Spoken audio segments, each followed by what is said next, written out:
ओम नमो भगवते वासुदेवाय। जय श्री राधे कृष्ण मित्रों। आज के इस वीडियो में हम आपको माघ मास महात्म्य के 20वें और 21वें अध्याय की कथा को सुनाएंगे। तो आइए भगवान के चरणों का ध्यान करते हुए इस कथा को सुनते हैं। वेद निधि कहने लगे कि हे महर्षि, धर्म को जल्दी ही कहिए, क्योंकि श्राप की अग्नि बड़ी दुखकारक होती है। लोमश ऋषि कहने लगे कि ये सब मेरे साथ नियम पूर्वक माघ स्नान करें, अंत में ये श्राप से छूट जाएंगे। मेरा ये निश्चय है कि शुभ तीर्थ में माघ स्नान करने से श्राप का फल नष्ट हो जाता है।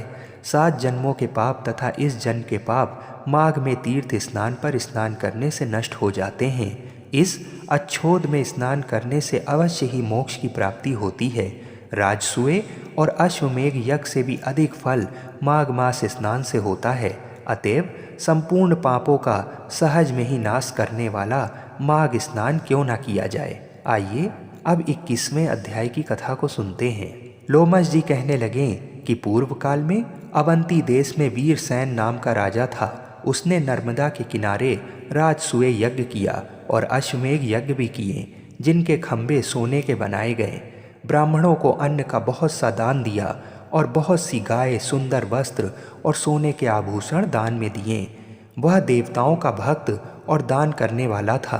भद्रक नाम का एक ब्राह्मण, जो अत्यंत मूर्ख, कुलहीन, कृषि कार्य करने वाला, दुराचारी तथा अधर्मी था, वह भाई बंधुओं का त्यागा हुआ इधर उधर घूमता हुआ देव यात्रियों के साथ प्रयाग में आया और माघ में उनके साथ 3 दिन तक स्नान किया। वह 3 दिन में ही निष्पाप हो गया। फिर वह अपने घर को चला गया। वह ब्राह्मण और राजा दोनों एक ही दिन मृत्यु को प्राप्त हुए। मैंने इन दोनों को बराबर इंद्रलोक में देखा। तेज, रूप, बल, स्त्री, वस्त्र और आभूषण में दोनों समान थे। ऐसा देखकर उसके महात्म्य को क्या कहा जाए। राजसूय यज्ञ करने वाला स्वर्ग का सुख भोग कर फिर भी जन्म लेता है, परंतु संगम में स्नान करने वाला जन्म मरण से रहित हो जाता है। गंगा और यमुना के संगम की हवा के स्पर्श से ही बहुत से दुख नष्ट हो जाते हैं। अधिक क्या कहें, और किसी भी तीर्थ में किए गए पाप माघ मास में प्रयाग में स्नान करने से नष्ट हो जाते हैं। मैं पिशाच मोचन नाम का एक पुराना इतिहास सुनाता हूँ। इस इतिहास को ये कन्याएं और तुम्हारा पुत्र भी सुने, इससे इनको स्मृति प्राप्त होगी। पुराने समय में देवघुति नाम का एक बड़ा गंभीर और वेदों का पारंगत एक वैष्णव ब्राह्मण था। उसने पिशाच को निर्मुक्त किया था।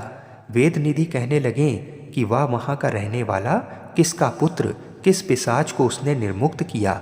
आप विस्तार पूर्वक ये सब कथा सुनाइए। तब लोमश ऋषि जी कहने लगे, किलपग्ग से निकली हुई सुंदर सरस्वती के किनारे पर उसका स्थान था। जंगल के बीच में पुण्य जल वाली सरस्वती बहती थी। वन में अनेक प्रकार के पशु भी विचरते थे। उस ब्राह्मण के श्राप के भय से पवन भी बहुत सुंदर चलती थी और वन चैत्र रथ के समान था। उस जगह धर्मात्मा देवघुति रहता था। उसके पिता का नाम सुमित्र था और वह लक्ष्मी के वरदान से उत्पन्न हुआ था।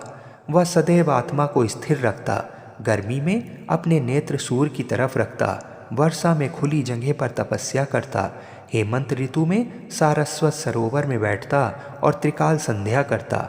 जितेंद्रिय और सत्यवादी भी था। अपने आप गिरे हुए फल और पत्तियों का भोजन करता था। उसका शरीर सूख कर हड्डियां मात्र रह गई थीं।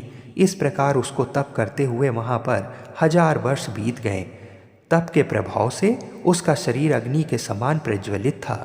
भगवान विष्णु की प्रसन्नता से ही वह सब कर्म करता। दधीच ऋषि के वरदान से ही वह श्रेष्ठ वैष्णव हुआ था। एक समय उस ब्राह्मण ने वैशाख महीने की एकादशी को हरि की पूजा कर उनकी सुंदर स्तुति तथा विनती करी। उसकी विनती सुनकर भगवान उसी समय गरुड़ पर चढ़कर उसके पास आए। चतुर्भुज विशाल नेत्र, मेघ जैसा स्वरूप भगवान को स्पष्ट देखकर प्रसन्नता के मारे उसकी आंखों में आंसू भर आए और कृतकृत्य होकर उसने भगवान को प्रणाम किया। उसने अपने शरीर को भी याद न रखा और भगवान के ध्यान में लीन हो गया। तब भगवान ने कहा कि हे देवघुति, मैं जानता हूँ कि तुम मेरे परम भक्त हो। मैं तुमसे अति प्रसन्न हूँ। तुम वर मांगो। इस प्रकार भगवान के वचन सुनकर प्रेम के मारे लड़खड़ाती हुई वाणी में कहने लगा कि हे देवाधिदेव, अपनी माया से शरीर धारण करने वाले आपका दर्शन देवताओं को भी दुर्लभ है। अब आपका दर्शन भी हो गया, अब मुझको और क्या चाहिए? मैं सदैव आपकी भक्ति में लगा रहूं। भगवान उसके वचन सुनकर कहने लगे कि ऐसा ही होगा, तुम्हारे तप में कोई बाधा नहीं पड़ेगी। जो मनुष्य तुम्हारे कहे गए स्तोत्र को पढ़ेगा उसकी मुझ में अचल भक्ति होगी, उसके धर्मकार सांगोपांग होंगे और उसकी ज्ञान में परम निष्ठा होगी। इसी प्रकार से 21वां अध्याय यहीं पर समाप्त हुआ। आगे के अध्यायों की कथा को सुनने के लिए हमारे चैनल को अवश्य सब्सक्राइब करें। जय श्री राधे कृष्ण।